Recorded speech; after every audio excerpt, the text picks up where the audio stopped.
Je suis très heureuse de vous retrouver pour cette première vidéo de l'année 2020.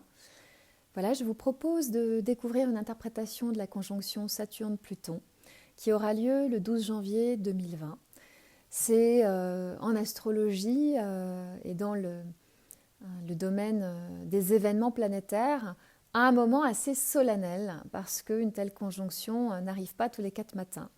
Donc on peut appeler ça un événement astrologique d'importance qui vient nous éclairer sur les dynamiques autour de la régénération de nos écosystèmes et surtout l'invitation pour nous, êtres humains, l'humanité, à aller donner une nouvelle forme à nos structures de vie, les cadres qui structurent notre activité dans la matière.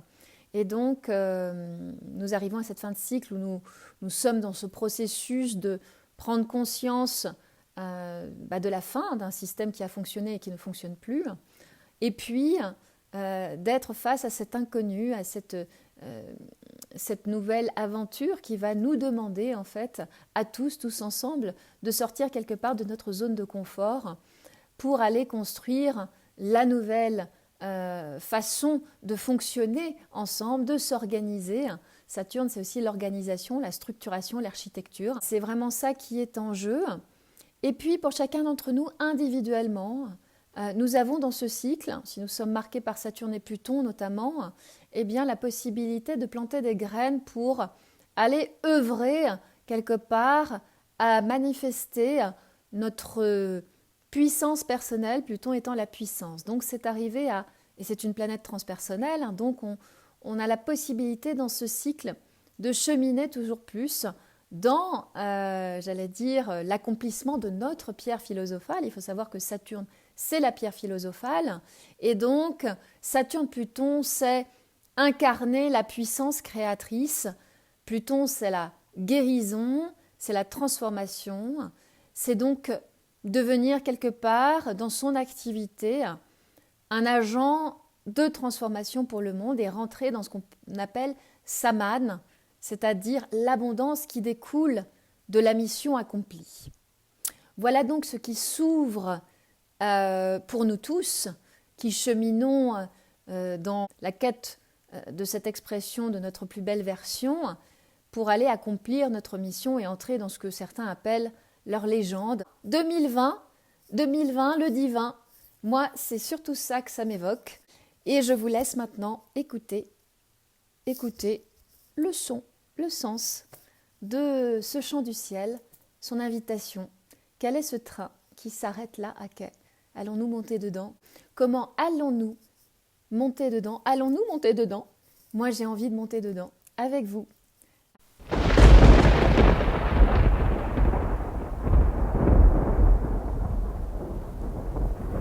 L'analyse du thème de la conjonction Saturne-Pluton dans le signe du Capricorne à 22,47 °, va nous éclairer sur ce que recèle de potentialité cette proposition de l'univers. Ce mouvement de la vie nous invite à régénérer nos systèmes d'organisation sociale, dans la transformation de notre rapport à la notion d'ordre en particulier. Nous avons la possibilité de dessiner les fondations d'une nouvelle prospérité, ce que représente l'expression de Pluton dans la conscience spirituelle, celle qui est respectueuse du vivant. Dans cette interprétation, il s'agit d'éclairer les voies et les postures que nous sommes invités à emprunter pour nous accorder à ce mouvement de la vie, dont le dessein est celui de nous conduire à mieux vivre ensemble, au plan de l'humanité tout entière.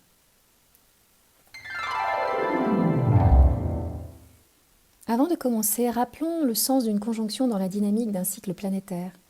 Les conjonctions, quelles que soient les planètes impliquées, correspondent à une invitation à formuler une intention, un vœu. De la même façon qu'à chaque nouvelle lune, c'est-à-dire une conjonction du Soleil et de la Lune, nous plantons une graine de bien-être pour aller vers une vie plus équilibrée et heureuse au quotidien, la conjonction Saturne-Pluton représente ce même mouvement d'intention. Ce sont les principes saturniens et plutoniens qui sont alors en jeu.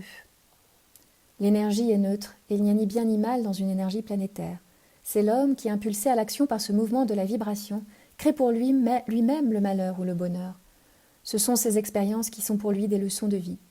Aussi, l'intérêt de l'interprétation astrologique est non pas de prédire quoi que ce soit, mais de nous ouvrir aux opportunités qui nous sont offertes et d'éclairer les choses trappes qui pourraient se présenter, à la mesure de notre inconscience. L'univers propose, nous disposons de la façon de réaliser ce grand dessein universel. Voilà ce qu'est en essence le cadre dans lequel s'exerce notre libre arbitre. Saturne, planète sociale qui parle de nos ambitions de carrière, de la notion d'ouvrage et de l'œuvre, a pour effet d'inviter à la remise en question. Saturne est en puissance dans la conscience de soi, le sage, celui qui réalise la pierre philosophale, ou sous l'emprise des peurs de l'ego, le cruel tyran dictateur qui bride la vie dans ses croyances. Pluton est en puissance la manne, c'est-à-dire la récolte d'une richesse elle-même féconde pour le monde, quand nous la produisons en accord avec l'ordre divin. Ou bien, dans l'inconscience, c'est la destruction qui naît des luttes de puissances égotiques, c'est la désintégration, l'appauvrissement pour tous. Pluton nous parle d'assainissement et de purge, de transformation, et dans le déni des transformations à opérer se manifestent les crises de pouvoirs extérieurs entre les grandes puissances. C'est là que commence la guerre. Pluton nous invite à faire peau neuve, à muer dans l'accueil de nos parts d'ombre. Ce qui advient collectivement est la somme de toutes les sommes de nos parties. C'est pourquoi nous sommes individuellement responsables de l'advenir du monde. C'est pourquoi nous sommes responsables d'aller chercher en nous nos ombres, c'est-à-dire cette énergie plutonienne qui nous habite tous. La transformation collective n'est que le fruit d'un mouvement de transformation qui prend racine d'abord en soi, dans ce processus de reconnexion à notre nature spirituelle et l'ouverture à notre essentielle raison d'être au monde. C'est notre façon de vibrer les valeurs du Capricorne, que nous sommes invités à raffiner dans ce travail d'ouverture de conscience auquel nous invite la vie. Il s'agit de planter une graine qui porte en elle le potentiel de mener à la réalisation de la prospérité pour tous dans la transformation profonde de notre rapport à la notion de réussite, inscrite à l'heure actuelle dans une conception matérialiste du monde. Aussi, pour cette conjonction Saturne-Pluton, il ne s'agit pas d'un cycle du quotidien de 28 jours comme pour celui de la Lune et du Soleil, mais d'un cycle générationnel, je pourrais même dire régénérationnel, car c'est ce à quoi Pluton nous invite, à nous régénérer, à faire peau neuve, à muer, à muter en tant que société, en transformant notre rapport aux valeurs du Capricorne et notre façon de les incarner. Le champ lexical du Capricorne est vaste, et voici quelques-unes de ces valeurs, de ces postures que nous sommes invités à travailler et à raffiner, notre façon d'aller dans la responsabilité, dans l'humilité, le respect, notre rapport au temps, notre rapport à la maturité, notre posture et façon d'être dans la persévérance, l'effort, tout ce qui touche à la discipline, l'authenticité, l'honnêteté, la limitation, l'ambition de statut, la sécurité matérielle, l'autorité, la maîtrise, l'expertise, la rationalité, le réalisme, l'organisation, le passage à la réalisation, à l'incarnation, la structuration et l'architecture. Le signe du Capricorne est un signe féminin, de type yin, réceptif, mais c'est aussi un signe cardinal, donc un signe contrôlant. Voilà le rapport avec l'autorité qui contrôle et qui bride la vie. Mais cette autorité bride la vie parce que quelque part il y a cette peur toujours sous-jacente, cette peur de perdre le contrôle et d'arriver au chaos. Et c'est donc autour de ces notions-là, et notamment celle du chaos, que nous sommes invités à transformer notre perception. Nous voyons bien dans la nature que lorsque l'hiver arrive et l'automne arrive, les choses se défont, se délient naturellement. Il n'y a pas de chaos, ça se passe très bien, dans la paix, paisiblement. Alors, à l'image de cette nature, nous sommes invités à aller chercher en nous les ressources pour traverser ces moments de passage de cette façon naturelle, fluide. Et c'est en transformant notre rapport notamment à la mort, justement, que nous allons pouvoir rentrer dans cette nouvelle capacité de faire autre chose que de manifester à chaque grand tournant de civilisation la guerre, mais d'entrer dans la guérison profonde de ces peurs, de nous libérer par la reconnexion à cette conscience spirituelle. Voici donc un chapitre qui nous invite à rentrer dans une nouvelle expression de ces valeurs du Capricorne, une plus belle vibration, plus raffinée de ces énergies grâce à ce mouvement d'ouverture de conscience. Saturne en conjonction de Pluton au niveau collectif représente un moment pour formuler des vœux, pour transformer ces structures qui fondent le cadre dans lequel la vie se manifeste. Pour faire entrer le nouveau, il n'y a pas d'autre voie que lâcher l'ancien. C'est l'invitation de Pluton qui nous demande de lâcher sur notre volonté de contrôle et nos croyances, c'est-à-dire Saturne. Au niveau générationnel, ce processus va naturellement se déployer sur de nombreuses années. Au meilleur, Saturne-Pluton nous offre la possibilité de transformer fondamentalement notre rapport à la responsabilité, au respect et à l'honneur, et va rappeler à notre mémoire que le seul ordre auquel nous sommes invités à nous soumettre est celui de l'ordre naturel de la vibration, régi par les lois de l'intelligence cosmique et ses cycles de développement universels. L'invitation à la transformation de nos structures de vie est inéluctable. Elle fait partie de l'ordre des choses, de notre mouvement vers l'accomplissement du grand dessein de l'universel, c'est-à-dire ce mieux vivre ensemble, ce paradis d'abondance pour tous. Il ne tient qu'à chacun d'entre nous d'écouter et entendre l'appel à passer à une nouvelle version de notre civilisation, ou de continuer à faire l'autruche. Nous avons le choix. Il est naturel que ce moment suscite la peur, car jusqu'à présent l'homme s'est montré peu doué pour traverser les moments de transformation autrement que dans le sang, la tyrannie et la dictature. C'est là l'expression du pire que l'homme pourrait manifester en agissant sous l'emprise de ses peurs. C'est là un enjeu majeur, travailler sur nos peurs, pour aller vers une autre manifestation de ces énergies dans la matière que celle de la guerre, du terrorisme, que nous avons connues à chaque passage et transition de société. En France, les têtes étaient coupées, je vous le rappelle. Mais aujourd'hui n'est plus hier, et nous avons la possibilité cette fois-ci d'entrer et de gérer ce passage autrement, en travaillant sur nos peurs de l'inconnu, en nous armant d'outils d'aide à la maîtrise de soi, à la consolidation de la confiance en soi, en la vie, plutôt qu'à la vindicte et au passage à l'acte sur un autrui, celui qui serait en faute et coupable de tout.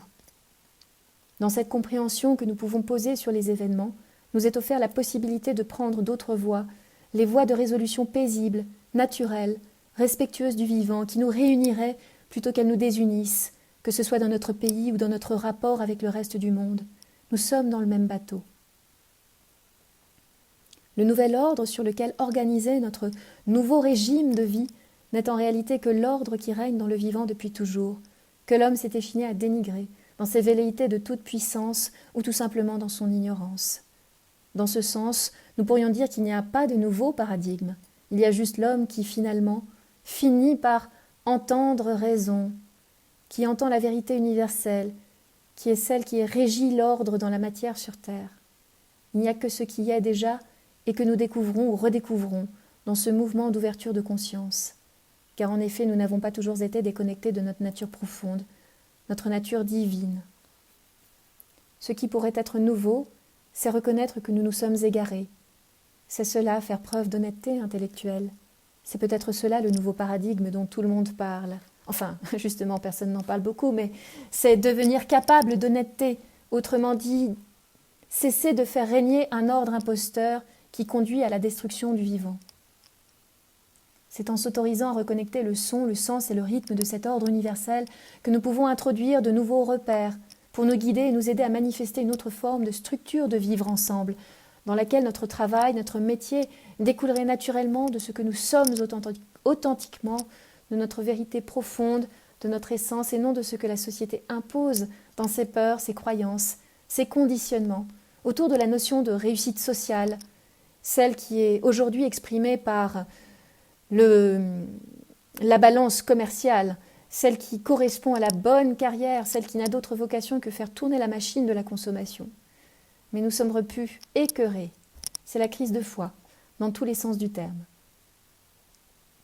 Ainsi, pour récolter l'abondance pour tous, respectueuse des cycles de régénération du vivant, nous sommes invités à la remise en question des systèmes en place, quels qu'ils soient, des idéologies et surtout à s'interroger sur le but de notre action collective en tant qu'humanité en devenir. Qu'est-ce que réussir? Qu'est-ce qu'accomplir son devoir? Est-ce servir les intérêts du business au nom de la grandeur de la patrie? Est-ce servir le bien commun au nom du « nous sommes un » Nous sommes invités à la remise en question honnête, qui ouvre les portes de l'authenticité de l'être. Dans un certain avenir, tous les apparats, tous les signes extérieurs de statut sont invités à disparaître. D'ailleurs, si j'en crois les médias, le prince Harry et Meghan Markle sont déjà en train de planter la graine de ce mouvement-là. Donc ces signes extérieurs de statut n'auront plus de raison d'être. Ils deviendront anachroniques dans le déchirement du voile de nos croyances, dans un monde où chaque citoyen se saisit de son pouvoir à être un agent de transformation pour le monde, un agent d'abondance, un agent créateur de nectar de vie. Il n'y aura plus de maîtres, car chacun dans le respect de lui-même et du vivant comprend le sens de la maîtrise de soi et réalise que son seul maître c'est la vie, avec ses lois. Il n'y aura plus de dictature de la peur, car chacun trouvera sa discipline de cœur, la source de sa capacité à réaliser sa joie, à être libre de contribuer à ce monde meilleur dans ce qu'il est véritablement, et non en se conformant aux idées reçues sur ce qui est méritant et ce qui ne l'est pas. Ces idées et cet ordre décrétés par un régime déconnecté de la vérité et du grand dessein de l'universel, un ordre en proie à sa peur de mourir. Dans cet objectif de réaliser la joie de vivre, la vie nous le rendra au centuple. C'est là où la confiance est un bien précieux, pour oser sortir des sentiers battus, imaginer un autre vivre ensemble, en accord avec la vie, avec la nature, avec les lois de la vibration cosmique. Mais quel est donc ce grand dessein ? Il vous est familier, mais vous en avez douté, sûrement dans votre peur de vous affirmer dans cette intuition de votre cœur face à la raison d'État. Ce dessein est bien simple au fond, il est de l'ordre du bon sens. Il s'agit d'honorer ce qui nous a été donné, là, ici et maintenant, et de le faire fleurir pour les générations futures, dans la joie de vibrer ensemble, pour créer ce monde de paix, d'amour et de lumière auquel nous aspirons tous. Il s'agit d'épanouir les fleurs que nous sommes, et d'offrir en cela du beau et du bon, et du fécond pour la vie. Qu'est-ce que la croissance économique a à voir avec la joie de vivre ? Elle n'est qu'une idée comme une autre, qui a remplacé l'ancienne idée vermoulue, qui a régné tant bien que mal, pour le meilleur et pour le pire. Mais voilà que le pire l'emporte sur le meilleur, que notre activité collective organisée sur ces idéologies devient plus stérile que féconde, que ce que nous vibrons ensemble ne sonne pas juste. Comment pouvons-nous le reconnaître ? Parce que le résultat de nos activités, de notre business, ordonné autour de diverses idéologies, nous conduit à la faillite, à l'effondrement, à la stérilité. C'est le signal que nous avons franchi une ligne rouge, que ce système est abusif et destructeur, car il ne tient pas compte de la réalité des cycles de renouvellement de la vie et appauvrit le corps terre. Il ne respecte ni la vie, ni l'homme, ni le corps de l'homme, qui ne sait pas ce que c'est que le respect de soi, et s'illusionne dans son service au monde de croissance perpétuelle, extérieure à lui-même. C'est la vie qui nous rappelle à l'ordre, dans les manifestations de colère de la terre. Mais il y a cet homme, sourd aux messages et murmures de la vie, qui continue sa fuite en avant. La fuite est bien un mot-clé. Il ne se regarde pas en face. Il n'assume pas sa part de responsabilité dans ce désastre. Dans sa peur de perdre son empire, la situation empire. Dans sa peur de lâcher ses modes d'organisation périmés, de perdre le contrôle, il réalise son propre enfer, l'enfer de la terre qui brûle, et court à sa perte. Il n'entend toujours pas, coupé de son ouïe, de son oui à la vie, et continue de proposer des solutions pour la croissance, parce que c'est cela qu'il a toujours fait, et c'était honorable à une époque. Mais cela n'est plus ce qui était juste.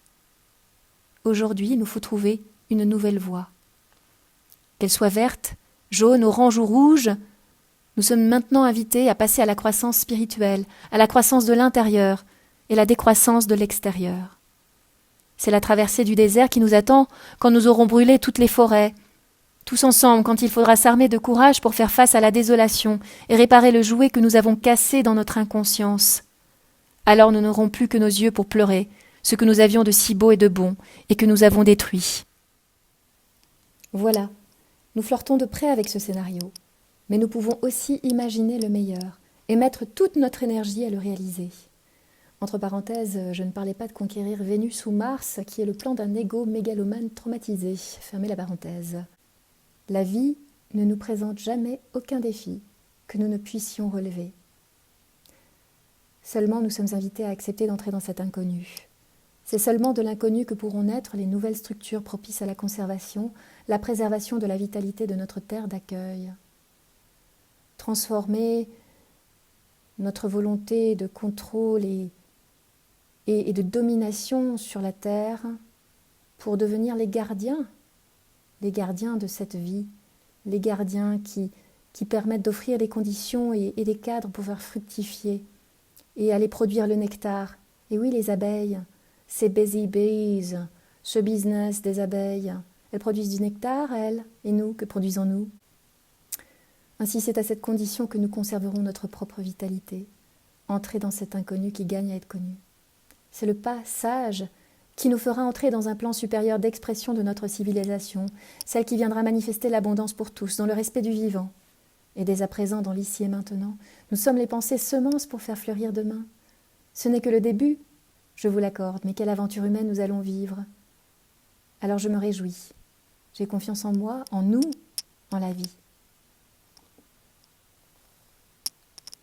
Voici quelques repères relatifs au temps fort de ce cycle Saturne-Pluton qui démarre le 12 janvier 2020 et se clôturera à la prochaine conjonction en 2053, soit une durée de 33 ans. Ainsi, le point de départ, donc ce moment d'intention, c'est le 12 janvier 2020. Dans le signe du Capricorne, Pluton et Saturne sont en conjonction à 22 degrés 47. Viendra ensuite le carré croissant, qui représente le moment du passage à l'action. C'est probablement là où il est pris la décision de se séparer de quelque chose qui ne fonctionne plus. C'est le schisme, c'est un tournant décisif, 2028-2029. Voilà donc à cette période que nous prendrons des décisions importantes. À l'opposition, c'est-à-dire la pleine lune du cycle, nous récolterons les fruits de tout le chemin parcouru. C'est un temps de révélation à soi, de révélation à notre conscience. Ce temps-là se manifestera en 2035, 2036, soit une quinzaine d'années, à partir de maintenant, bien sûr. Ça correspond évidemment aux dynamiques saturniennes, puisque un peu plus de 14 ans, donc 15-16 ans. Ensuite viendra le carré décroissant, qui est le moment de digestion, d'intégration de tout ce qui est arrivé à notre conscience. Nous comprenons, nous pouvons alors transformer ces nouvelles compréhensions dans un plan d'action qui, lui, sera posé sur la conscience.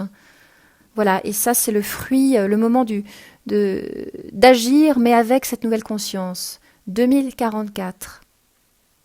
Et puis, voilà que le cycle se clôturera en 2054 pour s'ouvrir à nouveau sur un nouveau cycle, qui, celui-ci, nous invitera à aller refondre notre rapport aux valeurs du poisson, et ça, c'est une autre histoire que peut-être j'aborderai en 2054-53, on verra. Nous pouvons présager qu'à ces périodes clés du cycle Saturne-Pluton, des crises liées à des luttes de pouvoir dans la matière se manifesteront et pourront prendre la forme de guerre, de terrorisme, de coups d'État. Mais autant il y a la possibilité d'avoir le pire, il y a aussi le meilleur, et c'est cela que nous voulons. C'est cela que nous voulons. C'est pourquoi je dis « je veux ». Et je prends conscience que j'ai toujours le choix. Il y aura aussi de grands tournants régénérateurs pour ceux qui ont choisi le camp du respect du vivant, de la puissance en soi et de la quête de la joie d'être et de devenir ensemble. Parce qu'à chaque instant, le paradis se joue ici et maintenant. Les aspects de quinconce sur la lune en lion. Je vais faire un petit zoom là pour vous montrer donc la lune en lion ici, dans le thème. Voilà, elle est ici, cette petite lune en maison 1. Et nous allons voir maintenant et revenir aux aspects de quinconce. Donc, il y en a un avec Neptune, ici, qui se trouve ici. Neptune est là, donc je vais faire juste un petit zoom. Ah non, je ne peux pas faire de petit zoom, ça c'est bête. Donc, je fais un petit zoom ici, sur Neptune, voilà. Il est... Et puis, je reprends ma petite baguette magique pour vous montrer le deuxième aspect de quinconce de la Lune avec le Soleil ici. Donc les aspects de quinconce sur la Lune en Lion nous indiquent que nous entrons dans un processus d'amélioration continue, de perfectionnement autour de la notion de création, d'expression personnelle, de loisir, de la pédagogie qui sera au cœur de notre bien-être dans les années à venir. D'ailleurs, l'ascendant Lion de ce thème de nativité, maîtrisé par le Soleil en Capricorne dans la conjonction, suggère la grande responsabilité que nous avons à entrer dans la maturité quant à nos créations et à notre rapport au loisir et au jeu. Dans la conscience spirituelle, donnons-nous le loisir d'être soi pour découvrir la discipline qui nous appelle et notre métier de cœur plutôt que de nous contraindre à une discipline qui nous frustre pour ensuite aller chercher le loisir qui compense la frustration. Voyez, on est à l'envers, on prend les choses à l'envers. Donc c'est d'abord le loisir d'être soi pour découvrir la discipline qui m'appelle et qui sera mon métier de cœur et sur lequel je vais pouvoir donner et fournir tous les efforts parce que cela tout simplement me met en joie. Car en effet, le monde nous apprend que pour devenir riche, il nous faut la meilleure idée qui se vendra le mieux. Alors toutes les énergies créatives sont orientées par cette idéologie. Et si devenir riche, c'était d'abord s'intéresser à ce qui nous met en joie, c'était avoir confiance pour emprunter la voie du temps, la voie qui nous révèle avec justesse qui nous sommes, plutôt que de nous précipiter à créer la nouvelle obsolescence de demain, celle qui appauvrit la vie. Prenons le temps de la réflexion autour de cette idée de création, autour de ce qui peut nous mouvoir dans le dessin de la création, dans notre intention créative. Est-ce que c'est pour le bien de tous? Est-ce que c'est nourri par mon ego, voilà, qui cherche à vaincre, qui a la rage de vaincre, et qui veut montrer comment il est grand et puissant? Donc ce qui était juste un temps ne l'est plus. Ce n'est pas la fin du monde que d'admettre cela. C'est juste reconnaître un état de fait. C'est reconnaître ce qui est. Nous sommes tous créateurs. Alors nous avons la responsabilité de devenir des êtres conscients de la conséquence de leurs actes. C'est cette leçon que la vie nous présente actuellement sur le plan collectif, dans cette crise sans précédent manifestée par le réchauffement climatique. La terre qui brûle et hurle. C'est un rappel à l'ordre du divin. Oui, je me répète un petit peu, mais il paraît qu'il faut au moins dire 3 fois les choses pour que ça puisse rentrer dans la conscience justement et que ça puisse faire bouger des choses. C'est un rappel à notre responsabilité, celle de prendre conscience que nous faisons partie du tout et que notre seul salut est l'honnêteté, la capacité à nous remettre en question et d'accepter que ce qui était juste un temps ne l'est plus.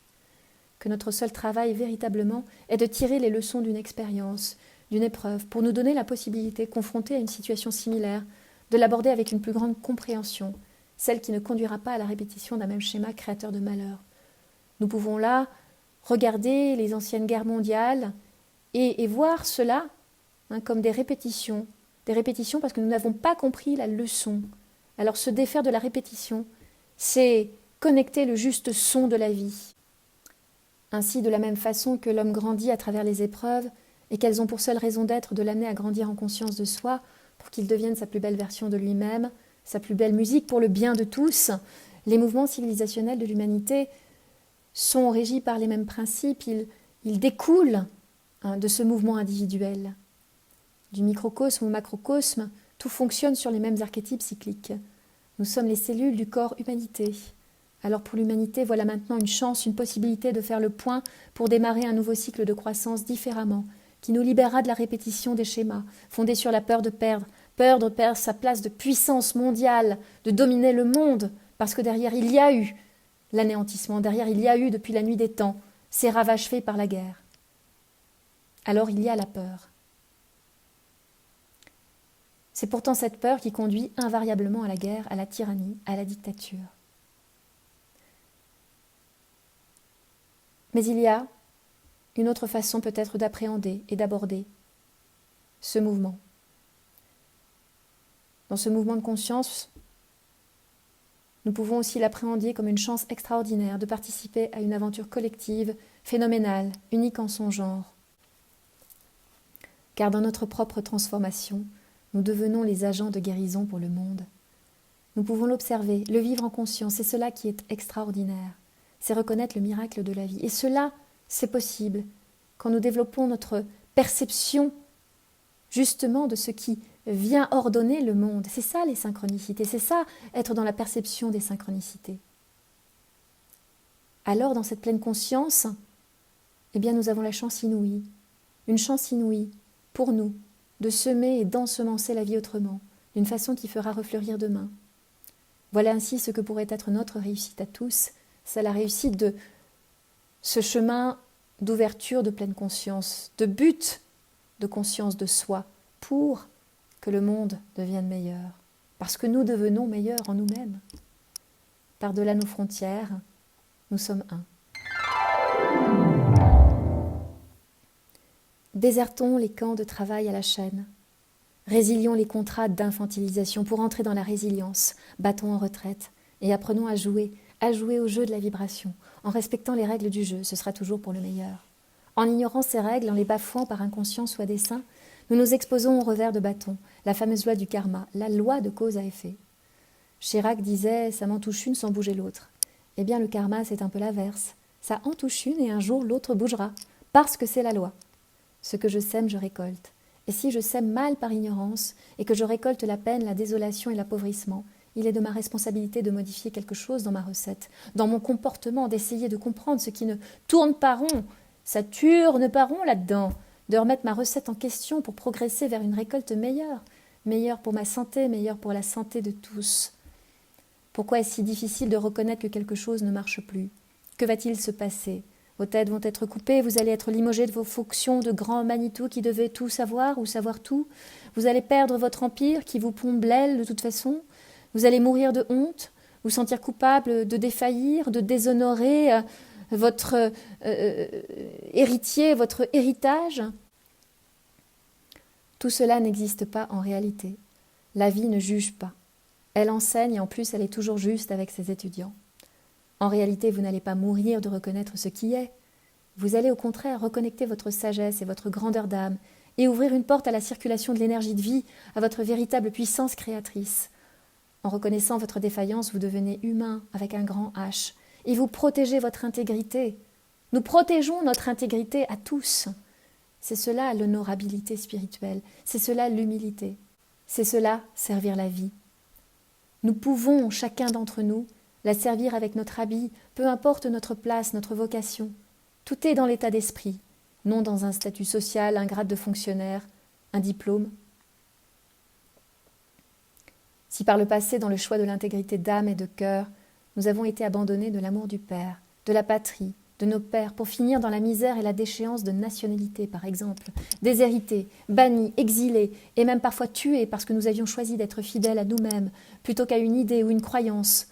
Pensons ces blessures dans le pardon à soi et aux autres. Libérons-nous de cette peur de souffrir à nouveau, qui nous limite dans l'expression de notre authenticité, de notre vérité, de notre intégrité, que nous avons abandonnée peu à peu pour une imposture, elle décrétée honorable par les codes du moment. Pourquoi choisir cette imposture? Pourquoi choisir ce mensonge? Eh bien, pour ne pas enfin voir la vérité aussi sur notre Père, sur notre patrie, sur nos pères, qui nous ont fait tant de mal, oui, qui nous ont fait tant de mal, mais ils ne pouvaient pas faire autrement. Alors il n'y a que la voie du pardon maintenant. Phallus en Capricorne, voilà la clé d'auto-guérison qui nous accompagne dans les décennies à venir. Il n'est pas anodin que Phallus, astéroïde de la famille des centaures guérisseurs, soit rentré en Capricorne au moment même de la formation de la conjonction Saturne-Pluton dans ce signe. Il s'agit là de l'art d'être honnête avec soi-même et le monde, comme une clé pour libérer nos talents d'artisans créateurs d'amour sur Terre. Le monde a besoin de nous tels que nous sommes et non tels que nous croyons qu'il faudrait être pour s'assurer une réussite matérielle ou honorer un héritage, une tradition séculaire, une sécurité de l'emploi. C'est là prendre la vie à l'envers. C'est parce que je m'emploie à me respecter dans ce que je suis que je vais découvrir mon métier à tisser la lumière, l'amour et l'abondance, ma profession de foi, de confiance en moi, qui sera la source d'une réussite respectueuse pour le monde. Le ciel nous invite maintenant à choisir d'aller vers l'intégrité en nous-mêmes. C'est la clé pour entrer dans la réalisation de soi et de la joie. Et dans ce chemin-là, nous nous protégeons et protégeons cette intégrité aussi au niveau physique, plutôt que la désintégration nourrie par l'écosystème meurtri. La désintégration, cette mort violente de l'explosion, désintégrée, mort, c'est parce que nous choisissons d'aller vers l'intégrité en nous-mêmes.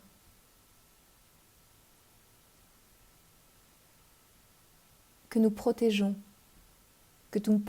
la vie. Ainsi c'est la vie qui nous consacrera, en nous prodiguant ses bienfaits, car en nous honorant, en nous respectant, nous lui faisons honneur. Nous sommes la vie divine.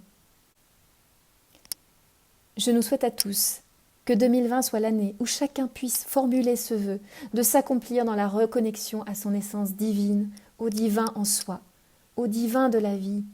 Ce chemin commence dans la connaissance de soi. Alors, are you ready, player one? Voilà, c'était donc l'interprétation de la conjonction Saturne-Pluton du 12 janvier 2020. je vous retrouve pour ce petit mot de la fin et pour vous proposer donc de vous abonner à ma chaîne. Bon, ça c'est un premier point. Et puis vous avez également la possibilité de soutenir donc mon activité de création de contenu, que ce soit à l'écrit ou que ce soit en vidéo, de me soutenir à travers Tipeee. Donc j'ai créé une page Tipeee dans laquelle vous pouvez me laisser ce qu'on appelle me laisser des pourboires. Je ne sais pas si c'est... Donc j'irai sûrement boire un coup à votre santé si vous me laissez un petit pourboire. Voilà, donc Tipeee, mettez-moi un petit tip. Ça me fera, d'abord ça me fera plaisir et puis enfin ça m'aidera aussi à vous proposer des contenus. Je vois un peu cette interaction-là. Si mes contenus vous apportent quelque chose, vous enrichissent, eh bien enrichissez-moi d'un petit tip. Voilà, ça m'aidera à vous enrichir, à continuer de vous enrichir. Enfin bon, voilà, première vidéo de 2020 et à la prochaine.